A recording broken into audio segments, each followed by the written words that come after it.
75वें गणतंत्र दिवस की आप सभी को ढेरों शुभकामनाएं। सुबह 8 बजे के समाचारों में आपका स्वागत है। आपके साथ मैं हूं पूजा पांडे। सबसे पहले देखते हैं आज की 20 बड़ी खबरें। राष्ट्र आज मना रहा है 75वां गणतंत्र दिवस। कर्तव्य पथ पर दिखेगा भारत का शौर्य। राष्ट्रपति द्रौपदी मुर्मू कर्तव्य पथ पर लेंगी परेड की सलामी।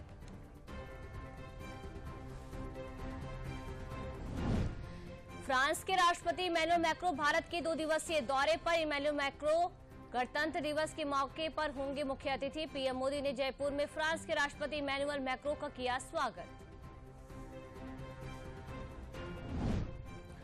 राष्ट्रपति द्रौपदी मुर्मू ने 75वें गणतंत्र दिवस की पूर्व संध्या पर राष्ट्र को किया संबोधित। कहा, भारत की अध्यक्षता में G20 शिखर सम्मेलन का सफल आयोजन एक अभूतपूर्व उपलब्धि और राम मंदिर जन जन की आस्था को व्यक्त करता है। पद्म पुरस्कारों का ऐलान। 132 लोगों को मिला पद्म सम्मान। 5 लोगों को पद्म विभूषण, 17 लोगों को पद्म भूषण और 110 लोग पद्मश्री से सम्मानित। 132 पद्म पुरस्कार पाने वालों में 30 महिलाएं भी शामिल। गणतंत्र दिवस की पूर्व संध्या पर केंद्र सरकार ने पद्म पुरस्कारों का किया ऐलान। पूर्व उपराष्ट्रपति वेंकैया नायडू और बिंदेश्वर पाठक को पद्म विभूषण देने का हुआ ऐलान। पीजीआई निदेशक डॉक्टर आर.के. धीमान को पद्मश्री।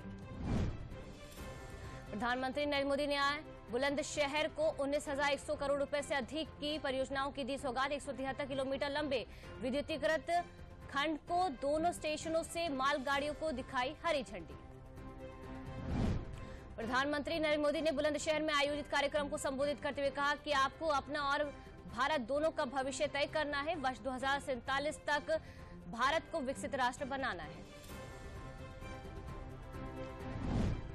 बुलंदशहर में आयोजित कार्यक्रम को संबोधित करते मुख्यमंत्री योगी आदित्यनाथ ने कहा कि प्रधानमंत्री के नेतृत्व में नए भारत का हो रहा है निर्माण। बिना भेदभाव के हर वर्ग को योजनाओं का मिल रहा है लाभ।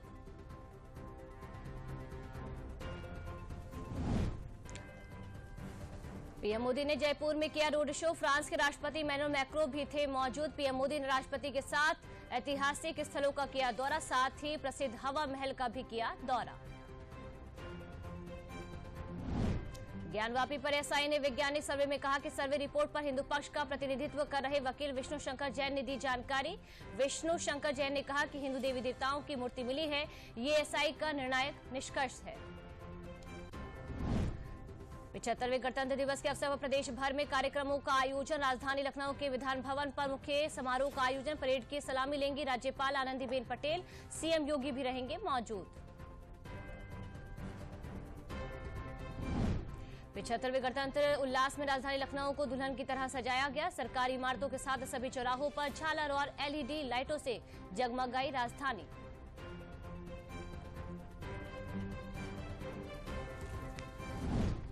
राजधानी लखनऊ के डीजी कानून व्यवस्था प्रशांत कुमार और डीआईजी मंजिल सैनी को इस बार गणतंत्र दिवस पर दिए जाने वाले वीरता पदक के लिए चुना गया। प्रशांत कुमार को यह पुरस्कार मिलेगा चौथी बार। और कड़ाके की ठंड के बावजूद कल रामनगरी अयोध्या में श्रद्धालुओं ने भव्य राम मंदिर के किए दर्शन। दर्शनार्थियों की रही भीड़। 2.5 लाख लोगों ने कल किए दर्शन।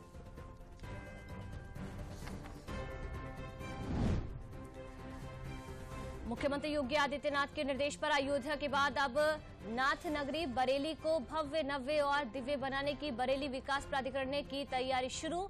बरेली के प्रमुख मार्गों पर बनेंगे 4 नाथ द्वार। शाहजहांपुर में हुए सड़क हादसे में 12 लोगों की मौत। सीएम योगी ने मृतकों के परिजनों को 5-5 लाख रुपए की सहायता राशि का किया ऐलान। टेम्पो और ट्रक के बीच हुई थी भीषण टक्कर। राजधानी लखनऊ में कल राष्ट्रीय मतदाता दिवस का मुख्य समारोह इंदिरा गांधी प्रतिष्ठान में मनाया गया। नव मतदाता हुए सम्मानित। ली गई निष्पक्ष मतदान की शपथ।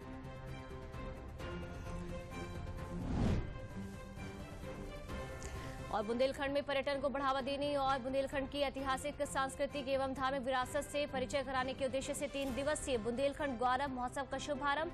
हॉट एयर बैलून बना आकर्षण का केंद्र। आगामी लोकसभा चुनाव में मतदान प्रतिशत बढ़ाने के लिए मतदाता जागरूकता कार्यक्रम स्वीप के अंतर्गत अमरोहा में विशेष प्रयास किए जा रहे हैं। यहां ट्रांसजेंडर समुदाय ने अमरोहा नगर में मतदाता जागरूकता रैली निकाली। लखनऊ में आज भी छाया घना कोहरा, यातायात बुरी तरह प्रभावित। मौसम विभाग ने प्रदेश में कोहरे और ठंड की जारी की चेतावनी। कई जनपदों में येलो और ऑरेंज अलर्ट जारी।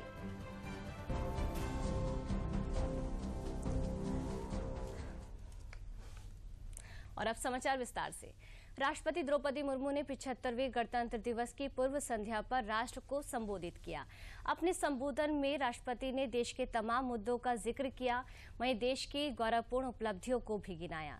राष्ट्रपति द्रौपदी मुर्मू ने 75वें गणतंत्र दिवस की पूर्व संध्या पर राष्ट्र को संबोधित किया। राष्ट्रपति ने कहा कि देश स्वतंत्रता की शताब्दी की ओर बढ़ते हुए अमृतकाल के प्रारंभिक दौर से गुजर रहा है।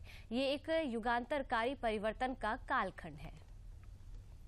ऊंचाइयों तक ले जाने का सुनहरा अवसर मिला है। हमारा लक्ष्यों को प्राप्त करने के लिए प्रत्येक नागरिक का योगदान महत्वपूर्ण होगा। इसके लिए मैं सभी देशवासियों से संविधान में निहित हमारे मूल कर्तव्यों का पालन करने का अनुरोध करूंगी। ये कर्तव्य आज़ादी के 100 वर्ष पूरी होने तक भारत को एक विकसित राष्ट्र बनाने की दिशा में प्रत्येक नागरिक के आवश्यक दायित्व है। और राष्ट्रपति द्रौपदी मुर्मू ने कहा कि भारतवासी एक कुटुंब के रूप में रहते हैं। दुनिया के सबसे बड़े इस कुटुंब के लिए सह अस्तित्व की भावना सामूहिक उल्लास का सहज स्रोत है, जो हमारे गणतंत्र दिवस के उत्सव में अभिव्यक्त होता है। भावना से एकजुट होकर 140 करोड़ से अधिक भारतवासी एक कुटुंब के रूप में रहते हैं। दुनिया के सबसे बड़े इस कुटुंब के लिए सह अस्तित्व की भावना भूगोल द्वारा थोपा गया बोझ नहीं है, बल्कि सामूहिक उल्लास का सहज स्रोत है, जो हमारे गणतंत्र दिवस के उत्सव में अभिव्यक्त होता है। फ्रांस के राष्ट्रपति इमैनुअल मैक्रों भारत दौरे पर हैं। कल शाम प्रधानमंत्री नरेंद्र मोदी और फ्रांस के राष्ट्रपति इमैनुअल मैक्रों ने जयपुर में रोड शो निकाला। रोड शो के बाद पीएम नरेंद्र मोदी और राष्ट्रपति इमैनुअल मैक्रों ने हवा महल का भी दौरा किया। आपको बता दें कि इमैनुअल मैक्रों गणतंत्र दिवस समारोह के मुख्य अतिथि भी हैं।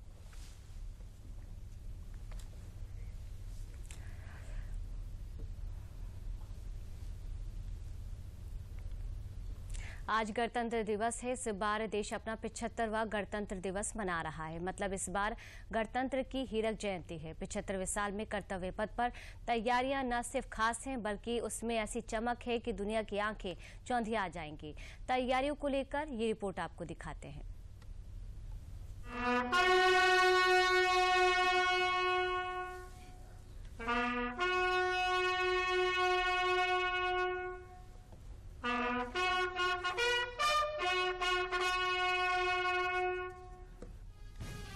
देश की राजधानी दिल्ली के कर्तव्य पथ पर ये कदम ताल हर हिंदुस्तानी के दिलों की धड़कन की धमक है।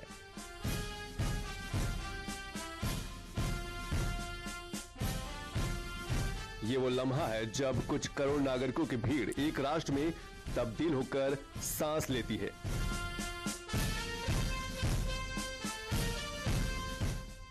ये वो तस्वीरें हैं जिसमें महज मां भारती के सपूत ही कदम ताल नहीं कर रहे हैं, बल्कि उनके साथ पूरा हिंदुस्तान कदम से कदम मिलाकर चल रहा है।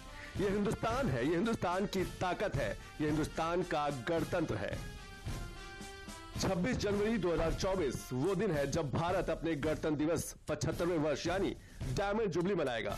लम्हा खास है, मौका बेहद खास है और खास होगी गणतंत्र दिवस की ये परेड भी, क्योंकि परेड विकसित भारत की ताकत की गवाही देगी। दुनिया कर्तव्य पथ पर आत्मनिर्भर होते भारत को कदम ताल करते हुए देखेगी।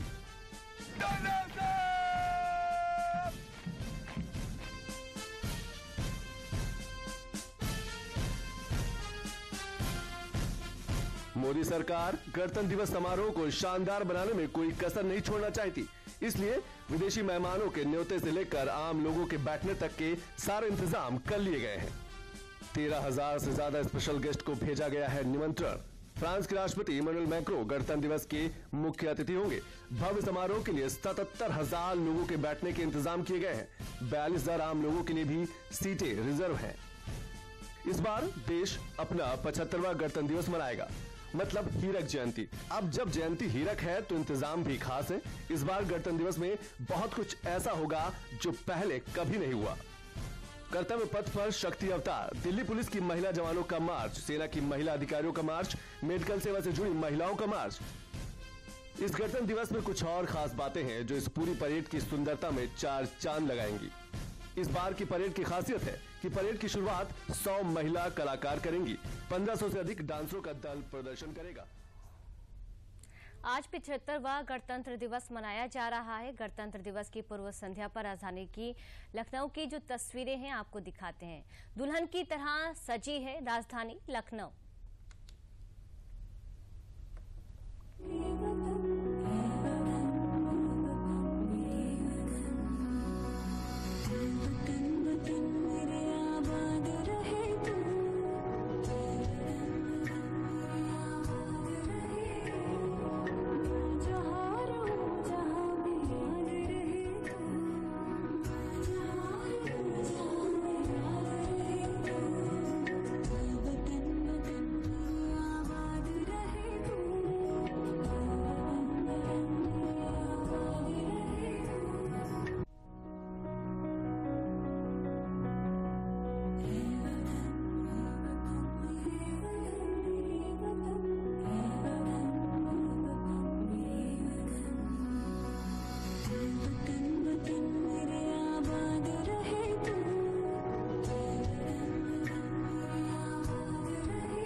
अब आपको एक शानदार खबर दिखाते हैं। इस खबर के किरदार की हिम्मत ऐसी है कि वो यूपी से निकलकर राजधानी दिल्ली तक पहुंच रही है।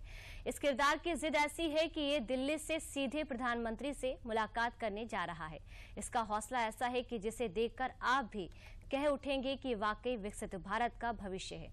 रिपोर्ट हापुड़ से मेरे सहयोगी परवेज अली ने भेजी है, दिखाते हैं आपको।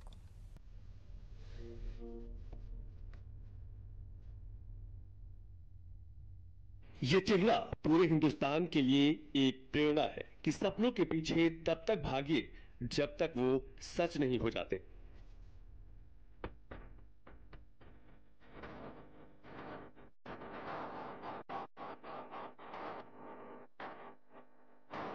ये वो किरदार है जिसको मुश्किलों के पत्थरों ने इस मजबूती से गढ़ा है कि सफलता के आसमान पर ये यूं हाथ उठाकर अपना नाम लिख सकता है।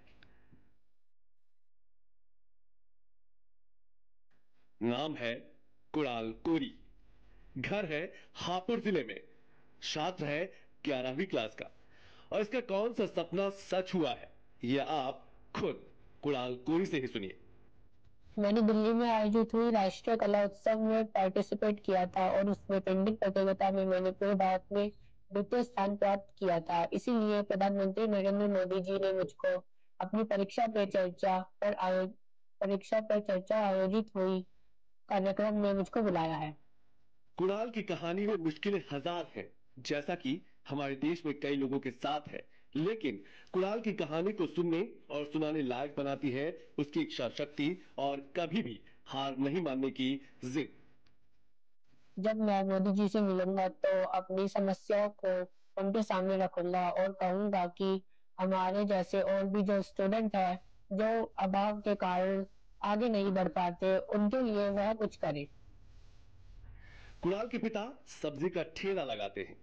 5 लोगों के परिवार के लिए मुश्किल से ही 2 जून की रोटी जुटा पाते हैं। घर चलाने के लिए कुणाल भी ठेले पर शाम को अपने पिता का हाथ बटाता है। जब वो पिता का हाथ नहीं बटा रहा होता है तो हापुड़ में पिलखुआ के रामपुरा मोहल्ले के इसी घर में अपने सपनों को पंख देता है।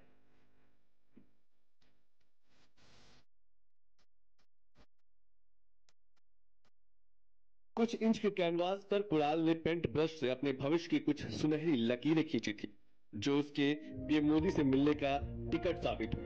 ये वही पेंटिंग है जो कुणाल ने 7 से 13 जनवरी तक दिल्ली में हुई राष्ट्रीय कला उत्सव प्रतियोगिता में बनाई थी। उसे दूसरा स्थान मिला था और साथ ही पीएम मोदी से मिलने का मौका।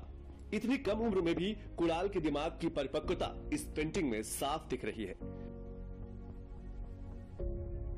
मैंने पेंटिंग में मोबाइल के दुष्प्रभाव को दर्शाया है। मैंने आज की युवा पीढ़ी को पेंटिंग द्वारा संदेश दिया था कि अगर हम मोबाइल के चक्कर में पड़ गए तो हम आगे अपने जीवन में कुछ नहीं कर पाएंगे। अगर हम मोबाइल का अच्छा यूज करें तो हम अब काफी अच्छा लाभ पा सकते हैं। कुणाल का सपना है कि वो अपनी कला से न सिर्फ दुनिया में अपना अलग मुकाम हासिल करेंगे, बल्कि अपने घर वालों की आर्थिक स्थिति भी सुधारेंगे। और जिस कूची ने उसे प्रधानमंत्री मोदी से मिलने का मौका दिलाया, अब कुणाल ने उसी कूची को अपने सपनों की सीढ़ी बना लिया है। प्रधानमंत्री मोदी से कुणाल की मुलाकात को लेकर पूरा परिवार खुशी से झूम रहा है। सबको यकीन है कि पीएम से मुलाकात में कुणाल को सफलता का वो गुरु मंत्र मिल जाएगा, जिसके सामने मुश्किलों के कांटे भी फूल बन जाएंगे। परीक्षा पे चर्चा कार्यक्रम में पीएम मोदी सिर्फ छात्रों को स्कूली इम्तिहान में पास होने का गुरु मंत्र नहीं देते, बल्कि जीवन की परीक्षा में भी सबसे ज्यादा नंबरों से पास होने का हौसला देते हैं। कुणाल के पास पीएम मोदी के लिए भी एक काम है, एक गुजारिश है। बच्चों के पास उनका टैलेंट है, उनका हुनर है, तो उसको आगे बढ़ाए। किसी भी अभाव के कारण वह पीछे ना रहने चाहिए और हमेशा आगे बढ़ते रहने चाहिए। प्रधानमंत्री मोदी ने भारत के युवाओं को मजबूत करने और उन्हें भविष्य के लिए तैयार करने का मिशन उठा रखा है, और ये उस मिशन की बड़ी सफलता ही है जो कुणाल के लिए पीएम से मिलने की सीढ़ी बना है। Bureau report, TV news, Lucknow.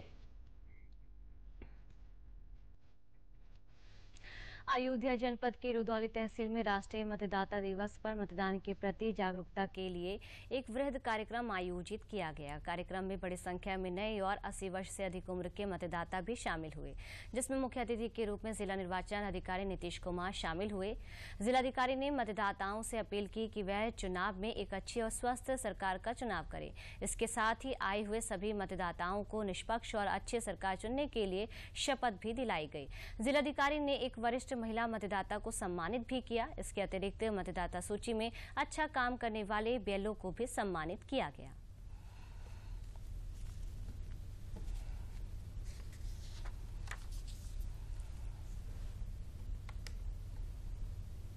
जो भी 18 साल जिन्होंने प्राप्त कर लिया है उनका वोटर लिस्ट में नाम जरूर हो, और इसके लिए स्वीप कार्यक्रम चलाया जाता है और डोर टू डोर कैंपेनिंग किया जाता है कि सभी लोग मतदाता सूची में अपना नाम पंजीकृत कराएं, क्योंकि लोकतांत्रिक व्यवस्था को बचाए रखने के लिए, उसके सतत विकास के लिए ये आवश्यक है कि हम मतदान की प्रक्रिया को ट्रांसपेरेंट बनाएं और सभी हमारे मतदाता निर्भीक होकर बिना धर्म जाति उसके भेदभाव के बिना अपने लोकतांत्रिक अधिकार का प्रयोग करें।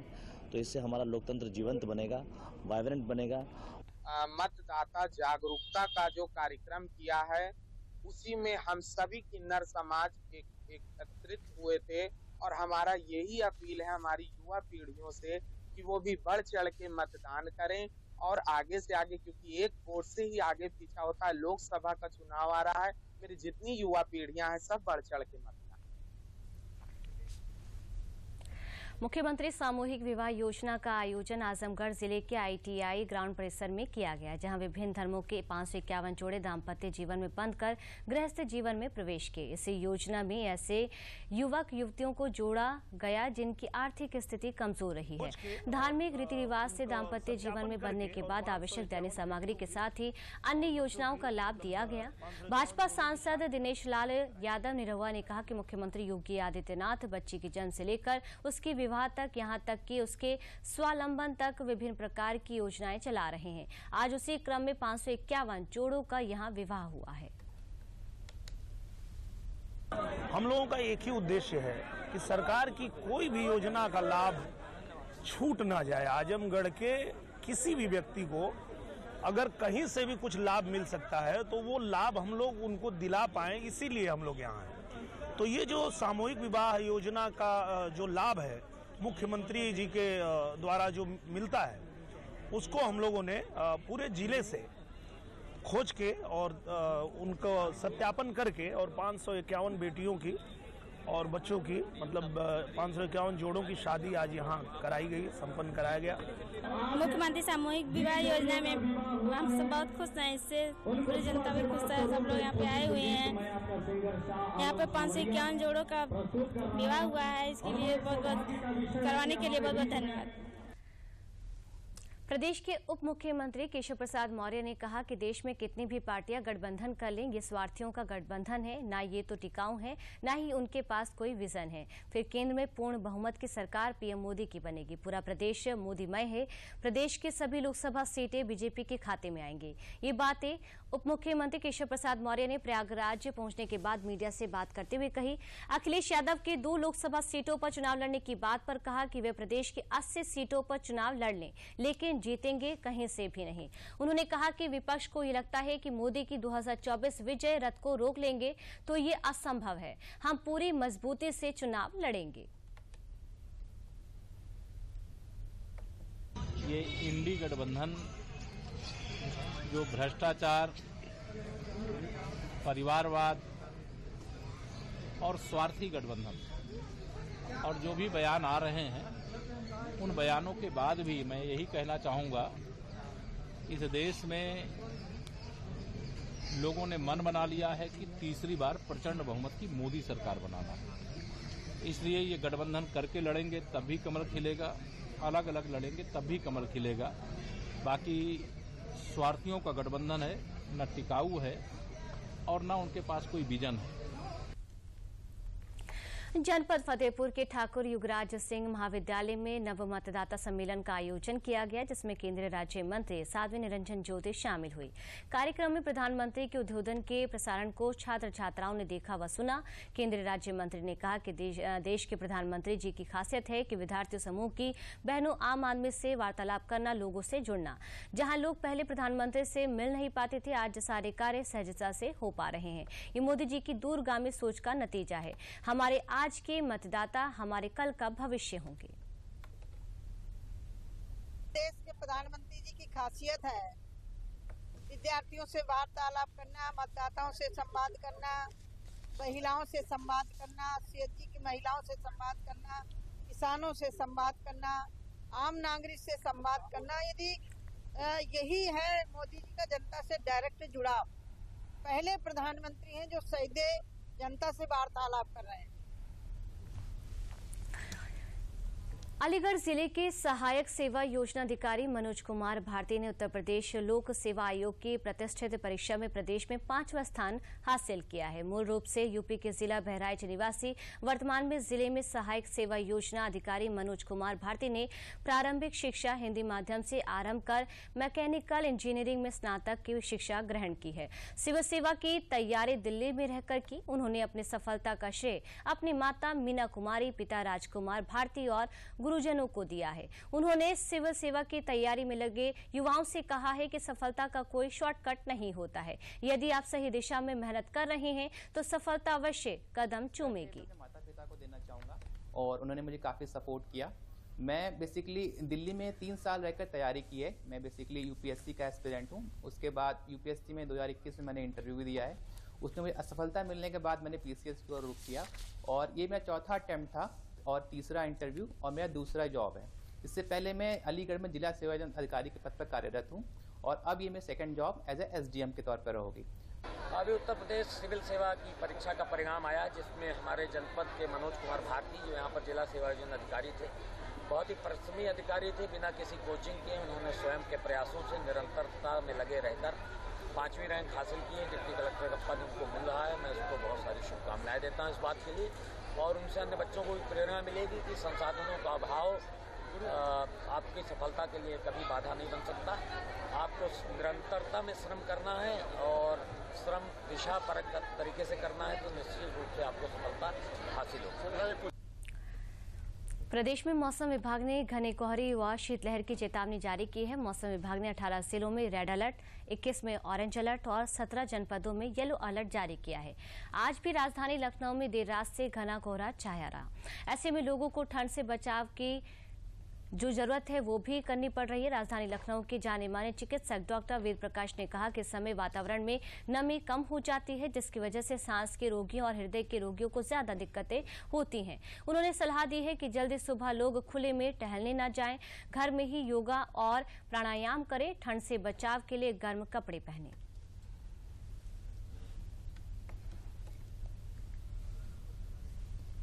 कि जो लोग इसमें टहलने जाते हैं सुबह, वो ये देख लें कि बहुत जल्दी टहलने ना जाएं। जब सूरज निकल आए, धूप बढ़ जाए, टेम्परेचर थोड़ा सा बढ़ने की तरफ जाए तभी निकलें, नहीं तो इंडोर में ही जो एक्सरसाइजेज हैं उनको करें। योगा, प्राणायाम, इंडोर एक्सरसाइजेज, कार्डियक एक्सरसाइजेज उनको बढ़ावा दे सकते हैं। बच्चों को खास करके देखिए पूरी तरह कवर करना होगा, जो पूरा सिर, कान और गले तक को कवर करना होगा। साथ ही जो हाथ और पैर हैं उनमें दस्ताने और सॉक्स पहन करके ही रहना चाहिए, पूरी तरह से कवर करके रखना चाहिए। कोशिश ये होनी चाहिए कि जो घरों में पोंछा लगा करके और साफ़ सफाई अच्छी रखें। साथ ही साथ जो ह्यूमिडिटी है उसको मेंटेन करने की भी कोशिश होनी चाहिए। इस समय जो हवा है उसकी नमी भी कम है और टेम्परेचर भी कम है। इसमें जो पहले से ही सांस के रोगी हैं, प्रभावित रोगी हैं, उनमें बहुत ज़्यादा सावधानी की ज़रूरत है। जिनमें अस्थमा के बच्चे हैं या बड़े लोग भी अस्थमा के हैं, COPD के रोगी हैं, ब्लड प्रेशर के, शुगर के रोगी हैं। इससे अतिरिक्त जो हमारे हार्ट के रोगी हैं, लंग्स की कुछ बीमारियां हैं, COPD या अन्य जो बीमारियां पहले से उनको हैं, उनको भी बचाव करना चाहिए। प्रभु श्री रामलला की प्राण प्रतिष्ठा होने के बाद से देश भर के कोने कोने से भक्त अयोध्या जाने के लिए उत्साहित हैं। यही वजह है कि रेलवे ने अयोध्या जाने वाले भक्तों को मेमू स्पेशल ट्रेनों की सौगात दी है, ताकि किसी भी भक्त को समस्या का सामना न करना पड़े। इन मेमू ट्रेनों का संचालन शुरू होने के बाद बाराबंकी से रामनगरी अयोध्या का भी आवागमन काफी आसान हो गया है। पहली MEMU train 04-203 Ayodhya cantt junction से सुबह 5:45 पर चलकर 7:51 पर बाराबंकी पहुंचती है। इसी तरह मेमू ट्रेन 04-204 बाराबंकी से शाम 6:15 पर चलकर रात 9:10 पर अयोध्या कैंट जंक्शन पहुंचती है। अयोध्या से बाराबंकी के रास्ते में पड़ने वाले सभी स्टेशनों पर ये मेमू ट्रेन 1 से 2 मिनट रुकती है। वहीं अयोध्या के लिए चलने वाली इन मेमू ट्रेनों से यात्रियों में काफी खुशी और बहुत से लोग जा रहे हैं, शाम को इससे जाएंगे, लोकल से घूमेंगे, सुबह फिर से यही ट्रेन वापस आएगी, उससे वापस चले आइए। हम भी जाना चाह रहे हैं, किसी दिन समय निकालेंगे तो हम भी पहुंचेंगे। बस से तो किराया ज़्यादा पड़ता था, अब जितना इसमें सहूलियत है उसमें से कहाँ हो पाएगा, लेकिन बहुत बेहतर है, बहुत सुंदर है। जैसे कि हम लोग छोटे कस्बे में रहते हैं तो ये ट्रेनें हमारे यहाँ भी स्टॉप लेती हैं, तो इसका फायदा सबसे ज़्यादा तो हम लोग को होगा जो छोटे जगह से आते हैं। और अभी तक तो ट्रेनें लगभग बंद थी हमारे लिए, तो अयोध्या जाने का बहुत कम था वो प्लेटफॉर्म हमारे पास, लेकिन अभी जो ट्रेनें चालू हो रही हैं इससे हमें बहुत फायदा होगा और हम इसके लिए रेलवे को बहुत धन्यवाद देना चाहते हैं। समाचारों में मेरे साथ फिलहाल के लिए इतना ही। नमस्कार।